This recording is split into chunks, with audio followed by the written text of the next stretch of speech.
Hey, what's up? Well, I'm finding a rare opportunity to make a video, and this is kind of going to be thrown together a little bit because there's some people working on our roof, hence the banging, and so I'm not exactly happy about that, but I just have to take opportunities whenever I can get them.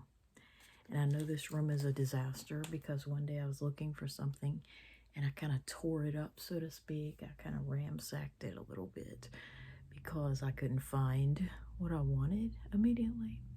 So, you know, um, it is what it is. So, what I like to talk about in this video, I like to talk about I want to title it why my parents may have thought I had allergies. And what do I mean by that? Well, as I've stated before, my mom would always kind of pretend to think that I had allergies or, try to gaslight me and everything into even doubting that I actually had a cold. But she just underestimated just how much I knew about colds. And, yeah, a lot of things. She didn't expect me to still remember to this day, so many of the exact dates or approximate dates of these colds. Like she thought I would literally forget that they ever happened, like as if they never did, within months. Like she thought that there would come a point where I would literally not know which of my junior high years was the best and worst, as far as colds. Same with high school and college. She honestly thought that there would come a day when I would forget, that my seventh grade year was the dip in the graph. And I just never get tired of graphing the information and looking at these graphs. It just never gets old because it's just amazing to me how what I thought of as a low number or even a record low, it was amazing how my record lows, so to speak, within a short period of time.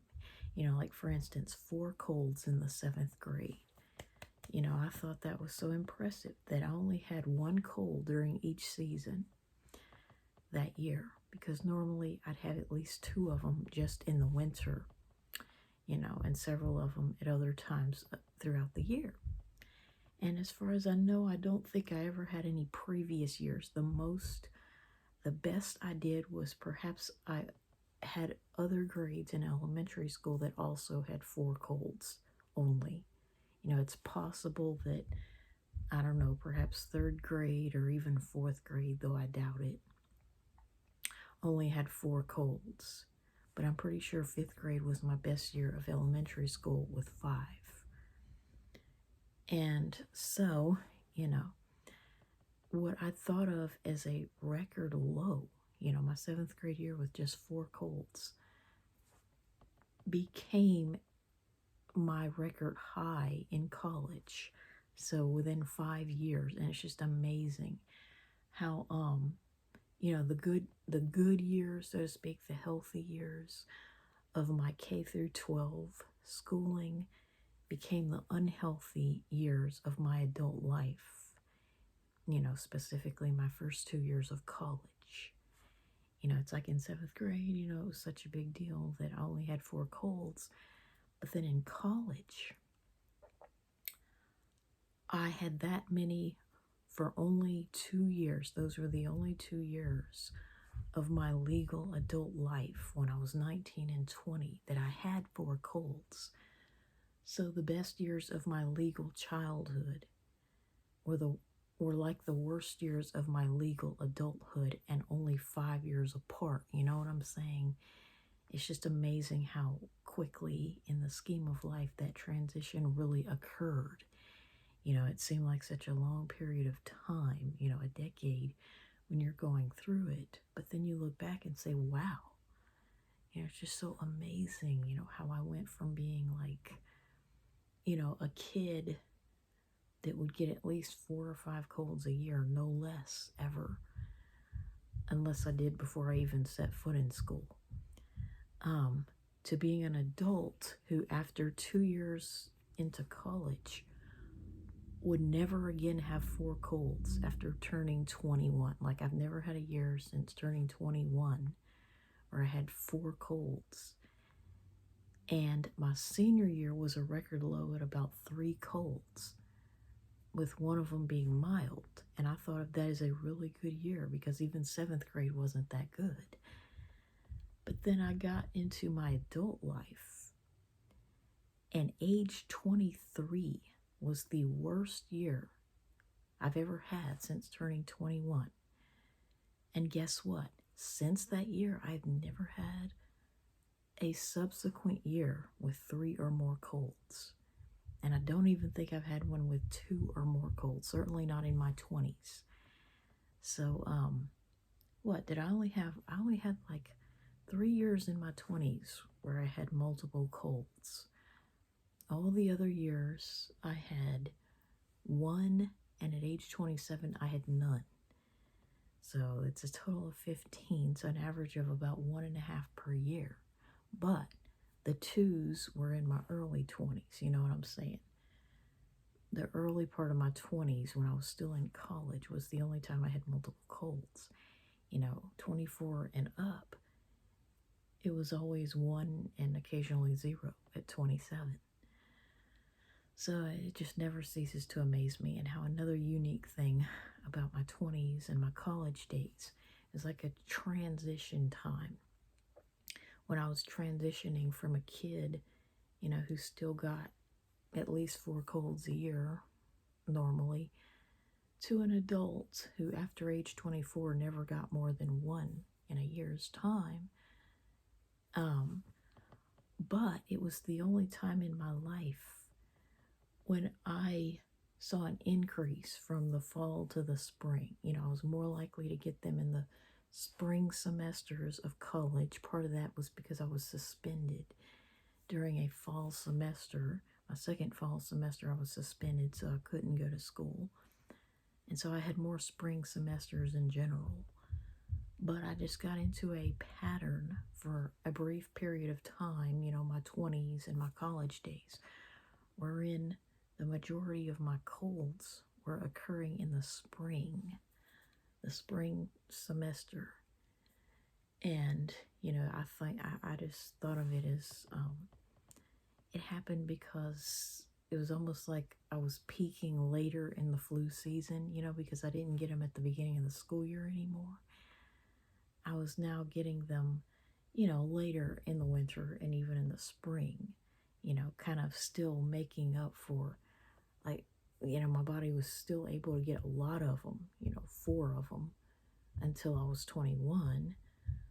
But because I wasn't getting them, wasn't starting school in August and getting them quite as early in the fall, it caused a later peak.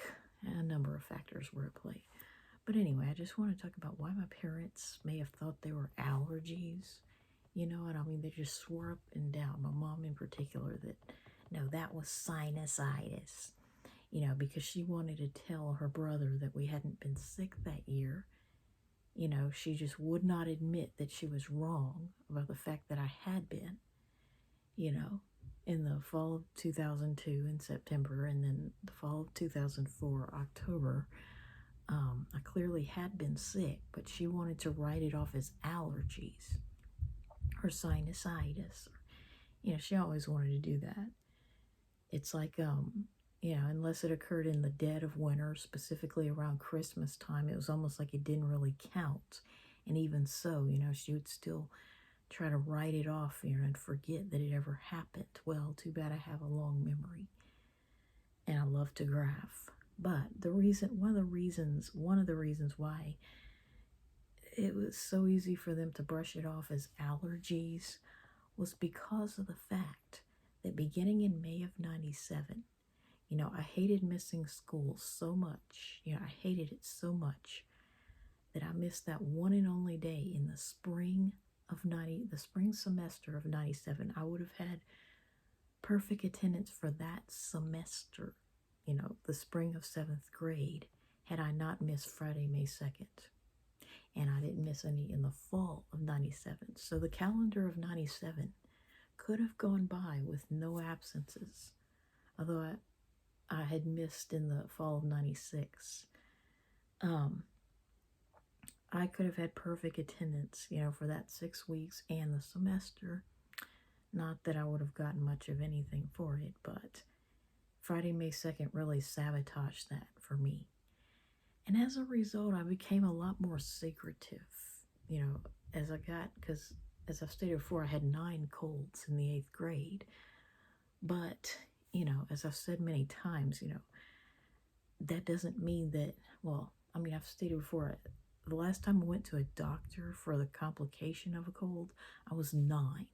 Okay, so it wasn't like I was going to the doctor, throwing up, thinking I had the flu, and being seriously ill.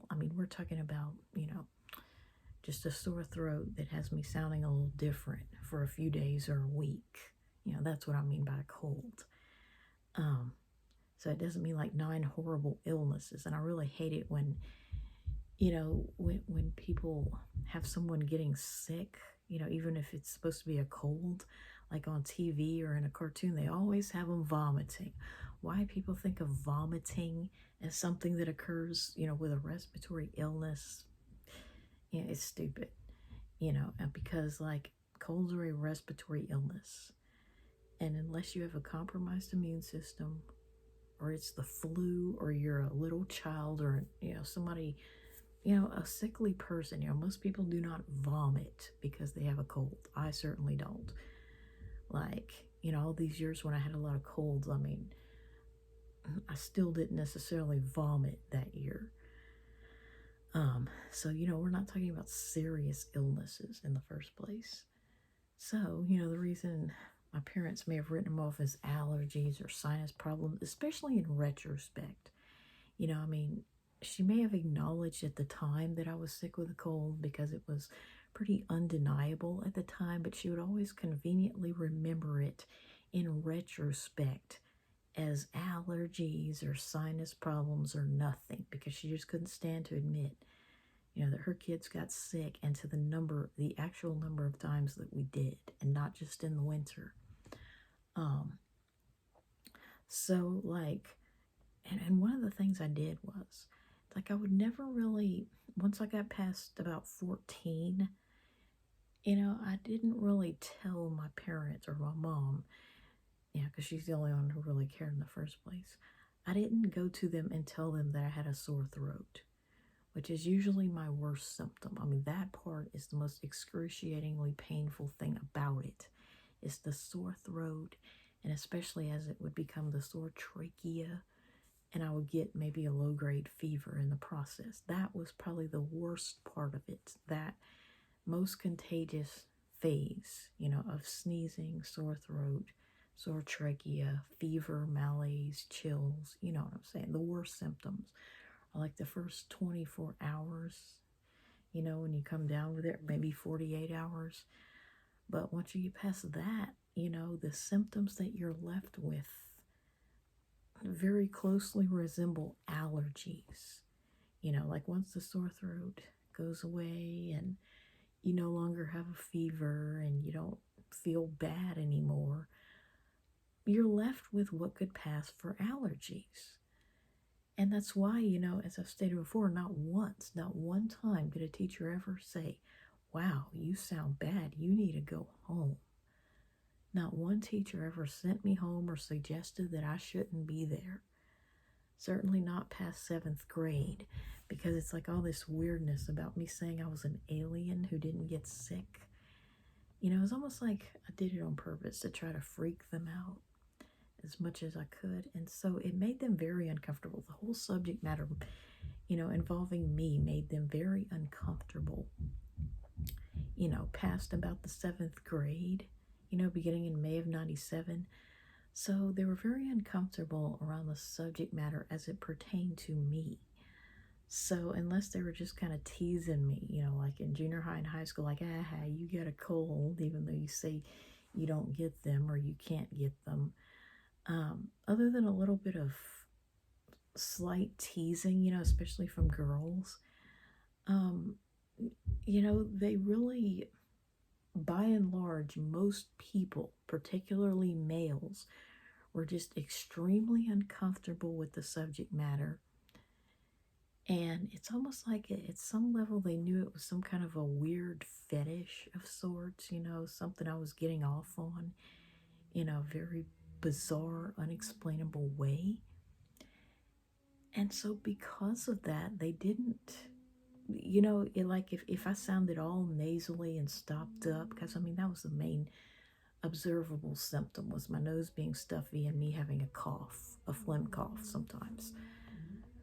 But, like, let's say I was having all these symptoms and, we were past the teasing, they weren't teasing me or anything.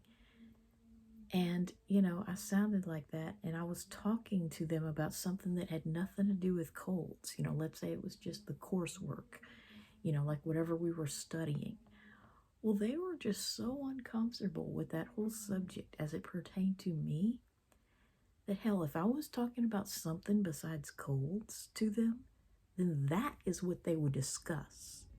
You know, like let's just pretend, I don't know, like it was like let's just say it was a psychology class or something, and I was discussing the coursework, the material in the class. Well, that is what they would discuss with me and nothing more. Okay, they had no sympathy. They would not acknowledge these symptoms, of me having colds because the whole subject matter, was just something very uncomfortable that they did not want to engage with me about. You know what I'm saying? And pre-COVID, they had no reason to. It wasn't a big deal in most people's minds. They knew I had a weird outlook on colds, and because I didn't go to them and say, "Oh, you sound bad. I hope you feel better." I didn't say things like that to them. I just may have looked at them with disgust, but didn't say anything when they had cold symptoms. So they kind of regarded me in a similar way. They just didn't say anything about it.